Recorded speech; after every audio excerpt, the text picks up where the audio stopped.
آمنوا بمثل ما آمنتم به فقد اهتدوا. وقال النبي صلى الله عليه وسلم أصحابي كالنجوم بأيهم اقتديتم اهتديتم، أو كما قال صلى الله عليه وسلم. صدق الله العظيم وصدق رسوله النبي الكريم، ونحن على ذلك لمن الشاهدين والشاكرين، والحمد لله رب العالمين. اللهم صل على محمد وعلى آل محمد كما صليت على إبراهيم وعلى آل إبراهيم إنك حميد مجيد. اللهم بارك على محمد وعلى آل محمد كما باركت على إبراهيم وعلى آل إبراهيم إنك حميد مجيد.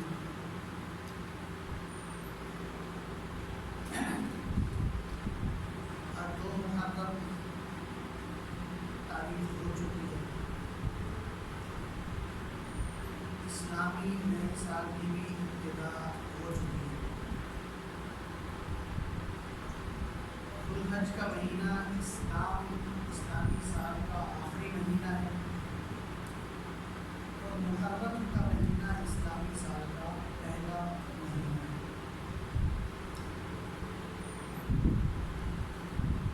1444 ہجری کا سن شروع ہو چکا ہے.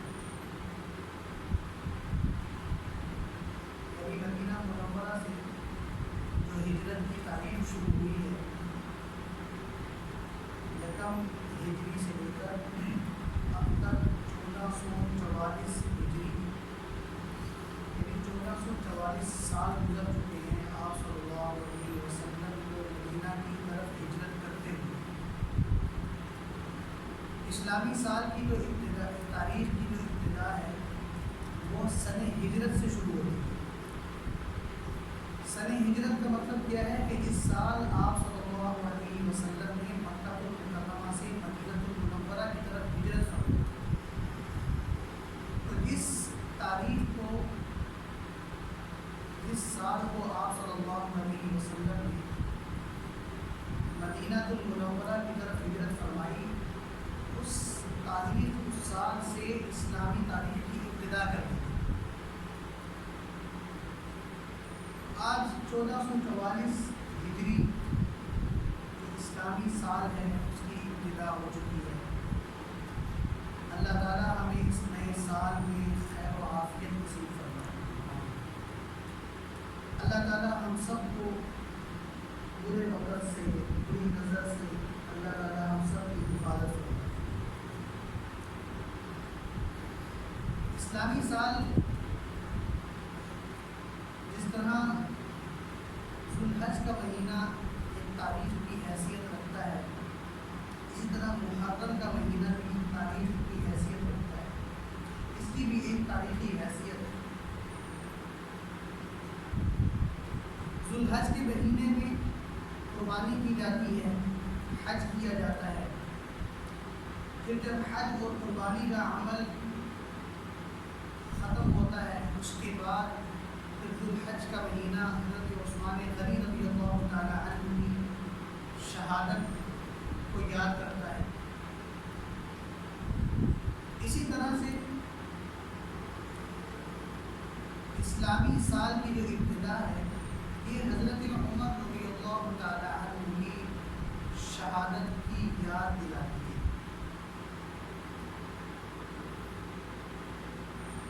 حضرت عمر رضی اللہ تعالیٰ عنہ جو مسلمانوں کے دوسرے خلیفہ تھے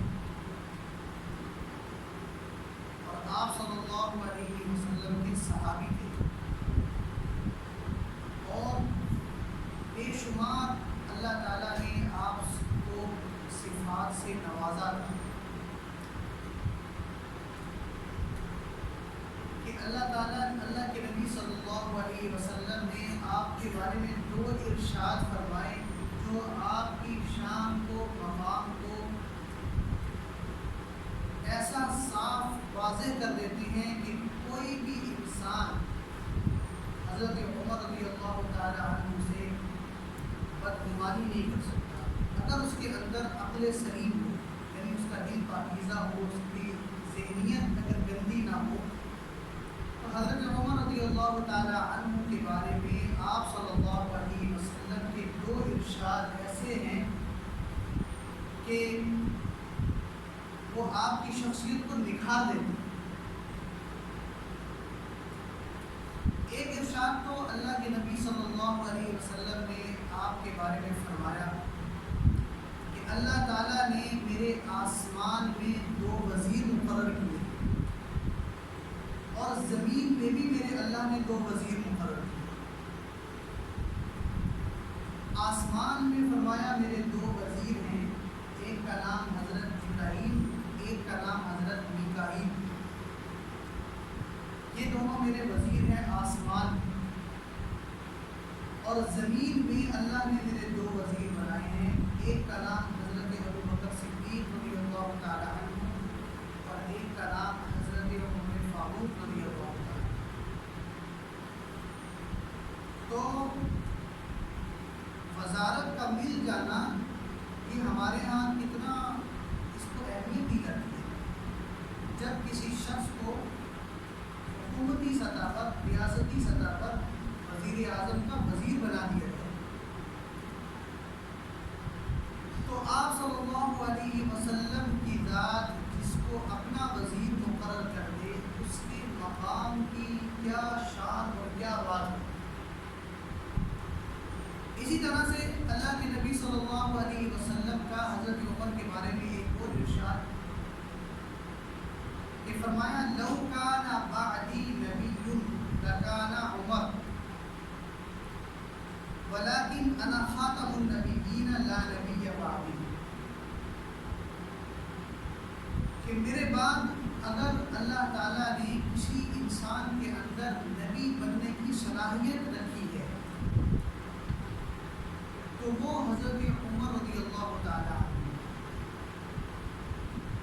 لیکن میں آخری نبی ہوں اور میرے بعد کوئی نبی نہیں آئے گا.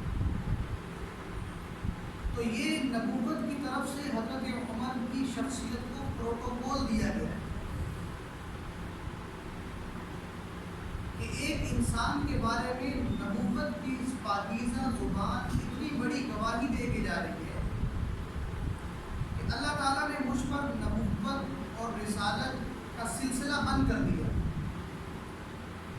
لیکن میں اپنی فراست نبوی یعنی نبی کی جو فراست تھی، سوچنے سمجھنے کی، فہم کی جو صلاحیت تھی نبوت کے اندر، تو نبوت کی زبان سے یہ ارشاد آ رہا ہے کہ میں یہ سمجھتا ہوں کہ سلسلہ نبوت اور رسالت تو اللہ نے مجھ پر کیا کر دیا، بند کر دیا. اگر بالفرض میرے بعد تو کوئی نبی اور رسول نہیں آئے گا نا، اگر بالفرض اللہ میرے بعد کسی کو نبوت کا منصب دیتے تو میری فراست، نبوت کی فراست یہ سمجھتی ہے، میرا فہم یہ کہتا ہے کہ اللہ میرے بعد عمر کو نبوت عطا کرے. تو اتنی بڑی شخصیت کہ اللہ کے نبی جس کو زمین پہ اپنا خود نائب مقرر فرما رہے ہیں، اور نمبر دو اللہ کے نبی جن کے بارے میں یہ گواہی دے رہے ہوں کہ میرے بعد اللہ نے اگر کسی کو نبوت دینی ہوتی تو وہ کون ہوتے، عمر ہوتے. تو یہ ساری جو حضرت عمر کی یہ جو دو ارشاد ہیں نا اللہ کے نبی کے، یہ حضرت عمر کی شخصیت کو بالکل صاف ستھرا کر دیتے ہیں کہ اب ان ارشادات کے سن لینے کے بعد کوئی بھی امتی حضرت عمر کے بارے میں بدگمانی نہیں رکھ سکتا. جن کے بارے میں نبوت اتنا بڑا گمان رکھے کہ اپنی وزارت کا اہل بنائے، اپنے بعد نبوت کے منصب کا اہل سمجھے، نبوت جس کے بارے میں اتنا زبردست گمان رکھے، تو اگر کوئی بندہ حضرت عمر کے بارے میں غلط گمان اس کے باوجود بھی رکھے تو حضرت عمر کی شان میں کسی قسم کی کمی تو نہیں آئے گی، لیکن اس بندے کے بارے میں انسان کو 100 قسم کے وہم و گمان ہوں گے کہ آیا یہ مسلمان بھی ہے یا نہیں ہے۔ اسی طرح سے اللہ کے نبی صلی اللہ علیہ وسلم نے فرمایا کہ میری امت میں، حدیث کا مفہوم ہے، فتنوں کی روک تھام کا جو ذریعہ ہے وہ حضرت عمر رضی اللہ تعالیٰ، کہ جب تک حضرت عمر دنیا میں موجود ہیں تو کوئی بھی فتنہ اسلام کو نقصان نہیں پہنچا سکے۔ اور فرمایا جیسے ہی یہ دروازہ ٹوٹے گا، یعنی حضرت عمر رضی اللہ تعالی عنہ کا وصال ہوگا، تو امت پر فتنوں کی برسات ہونا شروع ہوگی۔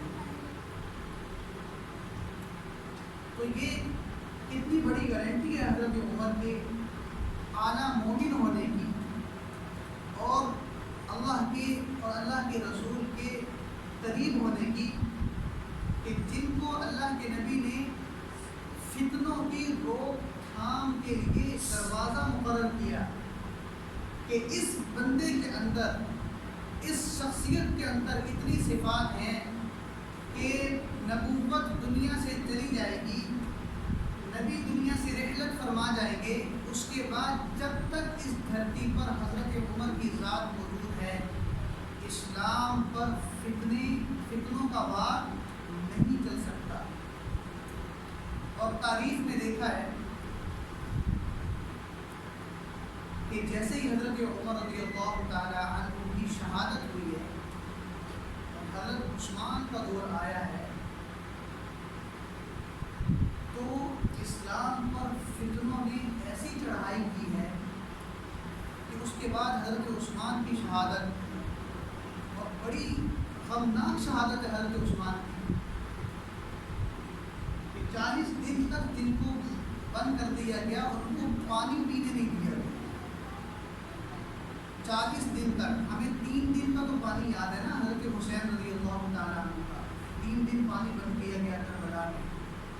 حضرت عثمان کا کوئی واقعہ نہیں سناتا کہ 40 دن تک ان کو پانی کی بوند بھی نہیں دی گئی، اور ممبر سے گریبان پکڑ کر کھینچا گیا، اور کھینچنے والے بھی مسلمان تھے، یعنی کلمہ گو تھے، اور شہید کرنے والے بھی کلمہ گو تھے۔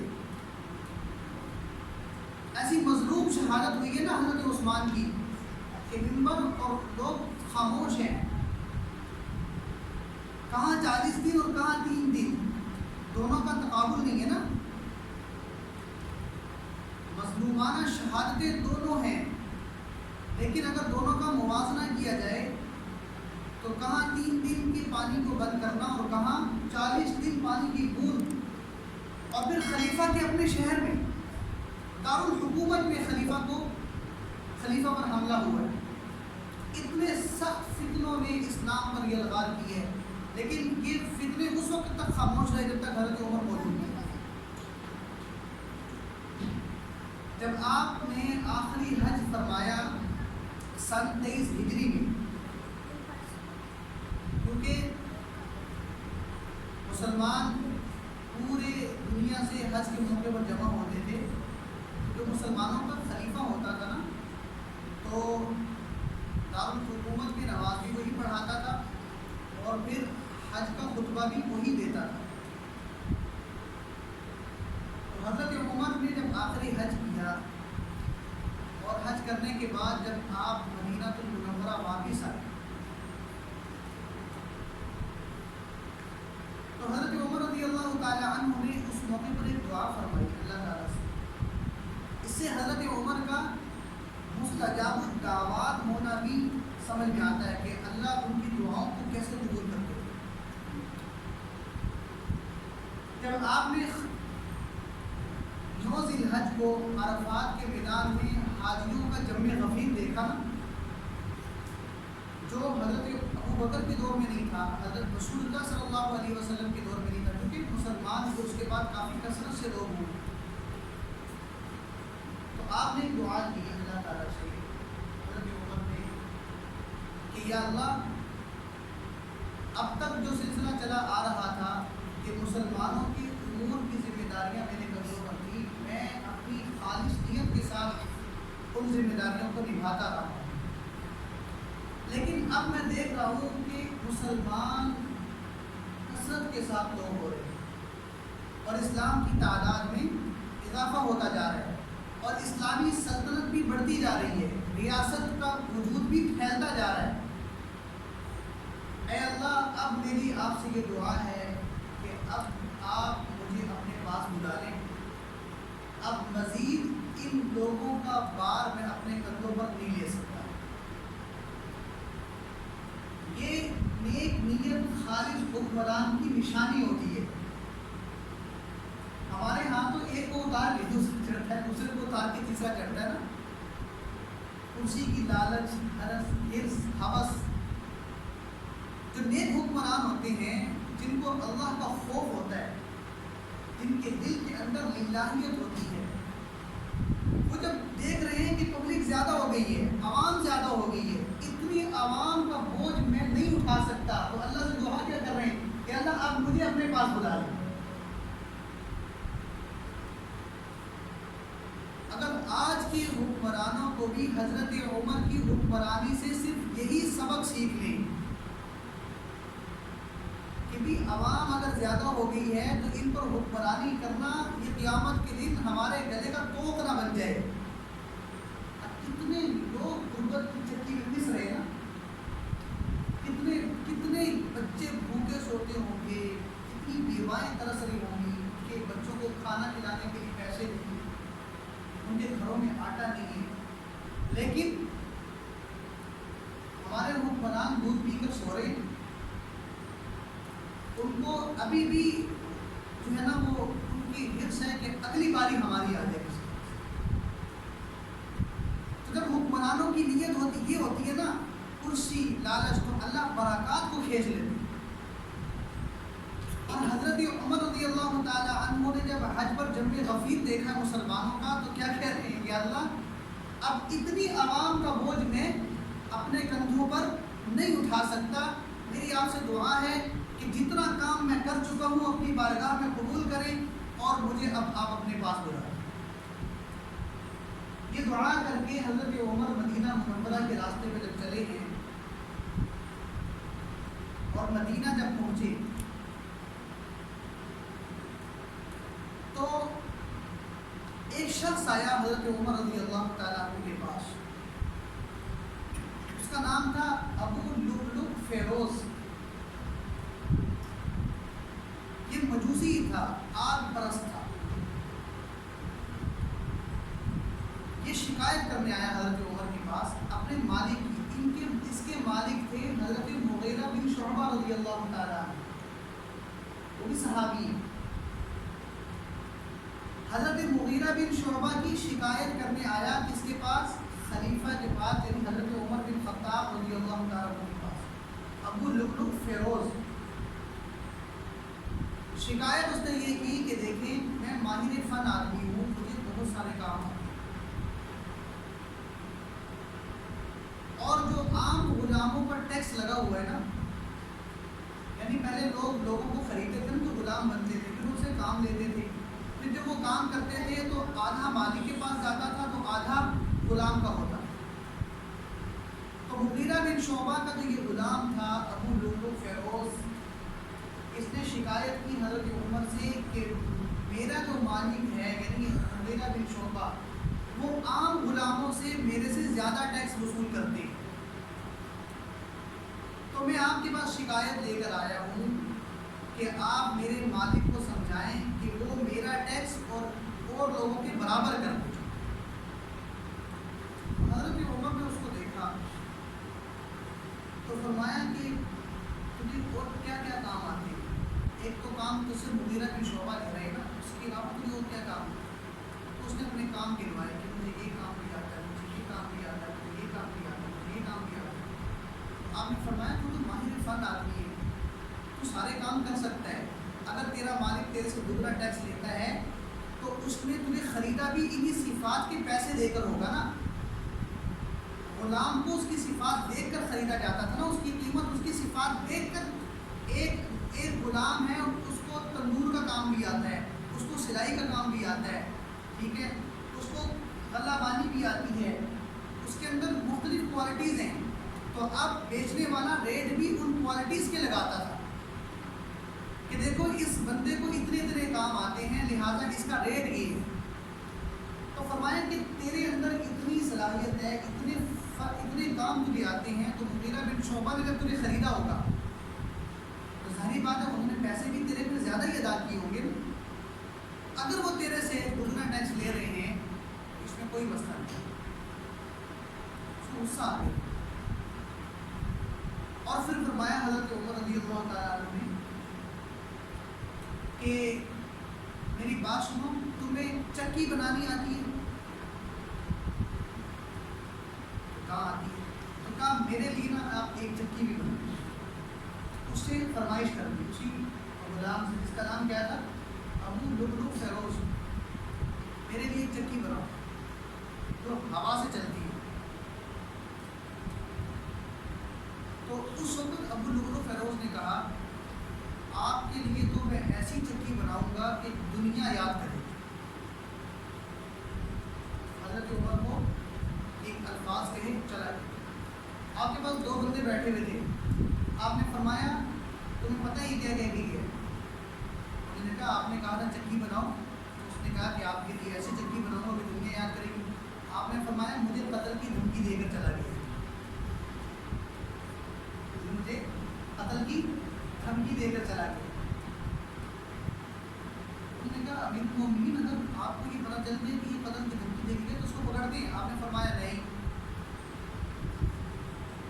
اس نے ڈھکے چھپے الفاظ میں کہا میری فراست نے ہی جانا ہے کہ یہ بندہ مجھے کیا دے کر جا رہا ہے، قتل کی دھمکی دے کے جا رہا ہے، بظاہر کوئی ثبوت نہیں ہے ہمارے پاس۔ اس نے یہ بھی کہا میں آپ کو قتل کروں گا۔ میں نے اسے کہا کہ چکی بنا کے دے، تو اس نے کیا کہا آپ کو ایسی چکی بنا کے دوں گا کہ ساری دنیا یاد کرے گی۔ تو اس سے حضرت عمر کی فراست کو بھی سمجھ میں آتا نا کہ کتنی فراست تھی ان کے اندر۔ تبھی تو فتنوں کی روک تھام کے ذریعہ بنے ہوئے تھے کہ سامنے والا کوڈ ورڈ بھی استعمال کرتا تھا تو حضرت عمر پہچان جاتے تھے کہ اس کا مطلب اور اس کا مقصد کیا ہے۔ یہ صلاحیت ہر بندے کے اندر نہیں ہوتی۔ لوگ دنیا میں دھوکہ کیوں کھاتے ہیں کہ کہنے والا الفاظ کچھ اور استعمال کر جاتا ہے، مقصد کچھ اور ہوتا ہے اس کا، اور ہم اس کے الفاظ پر اعتماد کر لیتے ہیں، حالانکہ ان الفاظ میں وہ کچھ اور کہنا چاہ رہا ہوتا ہے۔ ہر بندے میں اتنی سمجھ بوجھ نہیں ہوتی کہ وہ لفظوں کے پیچھے چھپا ہوا مقصد سمجھ جائے۔ تو یہ بھی حضرت عمر کی صحابہ کے اندر جو مقام تھا نا، حضرت عمر کا اونچا مقام تھا، اور اللہ کے نبی نے جو کہا کہ میرے بعد اگر کوئی نبی ہوتا تو وہ کون ہوتا؟ عمر۔ یہ انہی صفات کی وجہ سے اللہ کے نبی نے آپ کو یہ بشارت دی تھی۔ یہ صفات نبوت کی ذات کے اندر ہوتی ہیں، لیکن آپ نے فرمایا میرے بعد کوئی نبی نہیں ہے، تو اللہ نے عمر کو بھی نبی نہیں بنا۔ تو فرمایا کہ جب تک ہمارے پاس کوئی ثبوت نہیں ہوگا تو ہم اس پر ہاتھ نہیں ڈال سکتے۔ اور بندہ قتل کی دھمکی تو دے گیا ہے، یہ بات تو یاد ہو۔ اور اسلام کا قاعدہ کلیہ ضابطہ بھی یہی ہے کہ جب تک آپ کے پاس کسی کے خلاف کوئی ثبوت نہیں ہے، آپ اس کو جیل میں نہیں رکھ سکتے، آپ اس کو اریسٹ نہیں کر سکتے۔ یہ اسلام کا ضابطہ ہے۔ یہاں تو کتنے بے گناہ جیلوں کے اندر پڑے ہیں جن کے خلاف کوئی ثبوت نہیں ہے، بس کسی وڈیرے نے پرچہ کروا دیا، کسی پیسے والے نے ان کو جو ہے اندر کروا دیا، تو وہ سالوں سے اندر پڑے گئے، کیونکہ اسلام تو ہمارے ملک میں ہے ہی نہیں نا۔ سارا قانون ہم یورپ کا فالو کرتے ہیں، سارے قوانین ہمارے انہی کے چلتے ہیں، عدالتوں میں بھی، تھانوں میں بھی، کچہریوں میں بھی، سب۔ اور اسلام کا قانون کیسا زبردست ہے کہ جب تک آپ کے پاس ثبوت نہیں ہے آپ کسی کو اریسٹ بھی نہیں کر سکتے۔ تو بغیر ثبوت کے ہمارے ہاں کتنے بڑے بڑے الزامات لگتے ہیں نا لوگوں پر، تو لوگ اس پر اعتماد کر لیتے ہیں۔ اسی کو تو قرآن کہتا ہے ان جاءکم فاسق بنبأ فتبینوا، جب کوئی بندہ ایسا غیر ذمہ دار آپ کو خبر دیتا ہے پہلے اس کی تصدیق کرو، فوراً اس کو پھیلانا شروع نہ کر دو، ہاں جی یہ اس نے یہ کیا، اس نے یہ کیا، اس نے یہ کیا. بھائی آپ کے پاس کیا ثبوت ہے؟ آپ کہیں گے ہم نے اخبار میں پڑھا ہے. اخبار والا کوئی جو ہے وہ اتنا صاف ستھرا دھلا ہوا ہے کہ وہ کسی کے بارے میں اگر خبر دے گا کہ اس نے یہ غلط کام کیا ہے، یا کسی غلط آدمی کے بارے میں یہ خبر دے گا کہ یہ صحیح ہے، تو اخبار والے پر آپ کیسے اعتماد کریں گے؟ اس کا کیا بھروسہ ہے کہ وہ پیسے دے کے خبر لگا رہا ہو؟ نیوز چینل والے کے پاس پر آپ کا کیا بھروسہ ہے کہ وہ کسی کے خلاف اگر کوئی نیوز چلتی ہے، کوئی ہیڈ لائن چلتی ہے، تو آپ کے پاس کیا ثبوت ہے کہ جو نیوز چینل والا ہے یہ بڑا پاک صاف مومن صاف ستھرا ہے، یہ غلط بیانی نہیں کرے گا؟ اس لیے کسی کی خبر پر اعتماد نہیں کرنا چاہیے. سنی ایک کان سے دوسرے کان سے نکل، اپنی زبانیں اس خبروں پر استعمال نہیں کرنی چاہیے. قیامت کے دن بہت بڑا بوجھ بنے گا ہمارے کندھوں پر. اللہ پوچھیں گے آپ نے فلاں کے بارے میں یہ جو خبر پھیلائی جس پر الزام لگا تھا، کوئی ثبوت نہیں تھا، آپ بتائیں کہ آپ نے کس بحاف پر یہ بات پھیلائی تھی؟ آپ کہیں گے مجھے تو فلاں نے کہا. آپ اللہ تعالیٰ یہ بھی پوچھ سکتے ہیں اس فلاں پر آپ نے ایسے اعتماد کیسے کیا؟ ہم تک جو حدیث پہنچی ہے نا، حدیث اللہ کے نبی صلی اللہ علیہ وسلم کے ارشادات جو پہنچے، یہ اتنے صاف ستھرے ارشادات کیوں پہنچے کہ پہنچانے والوں نے جس سے ارشاد نبی کا سنا ہے اس کی جانچ پڑتال ایسے کی ہے کہ وہ بندہ خود حیران ہو جاتا تھا کہ میرے سے حدیث سننے والا میرے بارے میں کتنی تحقیق رکھتا ہے، تب جا کر اس کی حدیث پر اعتبار کیا جاتا تھا. اگر کوئی بندہ یہ کہہ رہا نا کہ نبی نے یہ فرمایا ہے، آپ صلی اللہ علیہ وسلم نے یہ ارشاد فرمایا ہے، کسی بندے نے یہ لفظ کہا، تو اب راوی اس کی اچھی خاصی جانچ پڑتال کرتا تھا کہ یہ اس بندے نے نبی کا ارشاد تو سنایا ہے، آیا یہ بندہ اس قابل بھی ہے کہ نہیں کہ یہ نبی کے ارشاد کو آگے سنا سکے؟ اس بندے کے پاس اس بندے پر جو ہے نا اعتماد کیسے کیا جا سکتا ہے؟ اسی طرح محدث کا واقعہ آتا ہے نا کہ وہ کسی محدث کے پاس حدیث سننے کے لیے گئے، تو وہ محدث اس وقت اپنے گھوڑے کے ساتھ نا لگے ہوئے تھے. تو یہ حدیث ان کے پاس سننے کے لیے گئے، پتہ چلا کہ ان کے پاس آپ صلی اللہ علیہ وسلم کی بہت ساری احادیث موجود ہیں، تو ان سے حدیثیں لینے کے لیے گئے.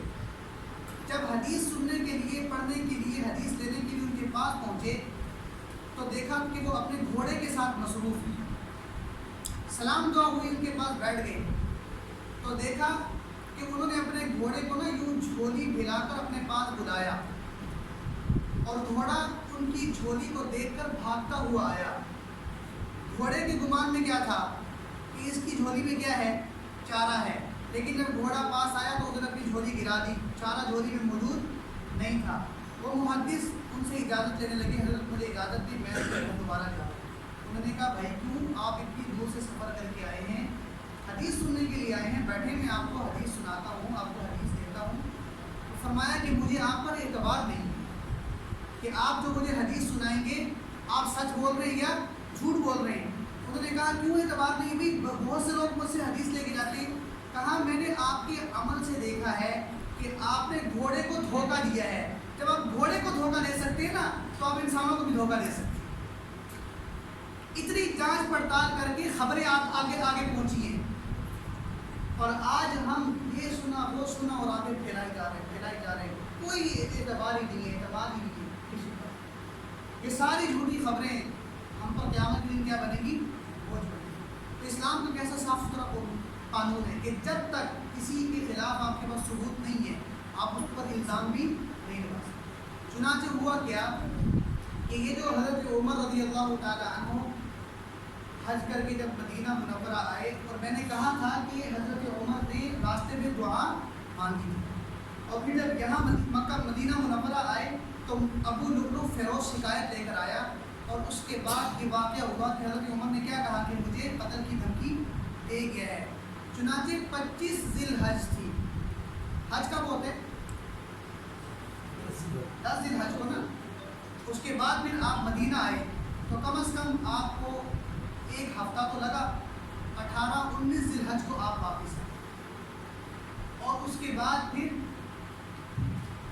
جب آئے ہیں تو 1-2 دن کے بعد یہ ابو لؤلؤ فیروز آپ کے پاس شکایت لے کر آئے، جب آپ نے آپ نے جو ہے نا وہ مسلح پر بیٹھے اور لوگ آپ کے پاس شکایت لے کر اپنے مسائل لے کر آگے لے کر، ان میں یہ بھی آیا 2-3 دن کے بعد اسی ابو لؤلؤ فیروز نے فجر کی نماز میں حضرت عمر رضی اللہ تعالی عنہ پر نماز کی حالت میں وار کی۔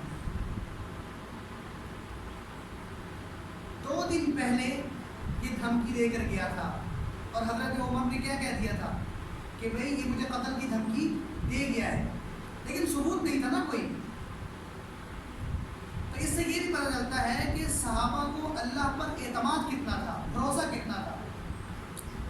اب بظاہر یہاں پر آپ دیکھیں، کیونکہ ہم نے تو تقابل کرنے گے نا تاکہ ہماری اصلاح ہو، ذرا سا یہاں پر کسی کو تھریٹ پہنچتا ہے تو کتنے گارڈ، کتنی سیکیورٹی اور کتنا اس پر فورسز آ جاتی ہیں کہ بھئی اس بندے کو کوئی تکلیف نہ ہو۔ حالانکہ کسی ان نون نمبر سے کال آئی ہو، اس بندے کو جانتے بھی نہیں، تو لوگ کتنی اپنی حفاظت کرتے ہیں، اور حضرت عمر کو وہ کھڑے ہو کر دھمکی دے کر گیا ہے، اور آپ جان بھی چکے ہیں کہ یہ دھمکی دے گیا ہے، لیکن آپ کا اللہ کی ذات پر اعتماد اور بھروسہ کیا تھا؟ پھر بھی آپ نے صحابہ کو اس کے خلاف کارروائی کرنے سے روکا، اور اپنی حفاظتی تدابیر بھی آپ نے اختیار نہیں کی۔ آپ کا عقیدہ یہ تھا کہ حفاظت کرنے والا کون ہے؟ اللہ ہے۔ زندگی کس کے قبضے میں ہے؟ اللہ کے۔ موت کس کے قبضے میں ہے؟ اللہ کے قبضے میں۔ یہ دنیا کے اسباب ہیں، اگر یہ دھمکی دے گیا سو دے گیا، اس نے تو اپنی چالاکی دکھائی ہے نا، لیکن میں اگر زندہ ہوں تو کس کے بلبوتے پر؟ اللہ کے۔ اور اگر میں دنیا سے جاؤں گا، مروں گا، تو یہ دھمکی تو دے گیا ہے، اس کے اختیار میں مرنا، میرا مارنا نہیں ہے، جب تک کون نہ چاہے؟ اللہ نہ چاہے۔ یہ حضرت عمر رضی اللہ عنہ پوری امت کو سبق سکھایا ہے کہ بھئی مارنے والا آپ کے سامنے ہو تب بھی اعتماد اور بھروسہ کس پر رکھنا ہے؟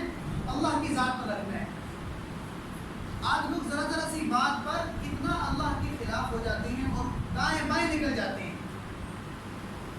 اور یہاں پر جان کا خطرہ پڑ گیا ہے کہ ایک بندہ آپ کو مارنے کی دھمکی دے گیا ہے، تو پوری امت کو یہاں بھی ایک سبق دیا کہ جب تک آپ کا اعتماد، توکل، بھروسہ کس پر ہوگا؟ اللہ کی ذات پر ہوگا، کوئی بندہ آپ کو نقصان نہیں پہنچا سکتا۔ لہذا نماز کے اندر اس نے حملہ کیا۔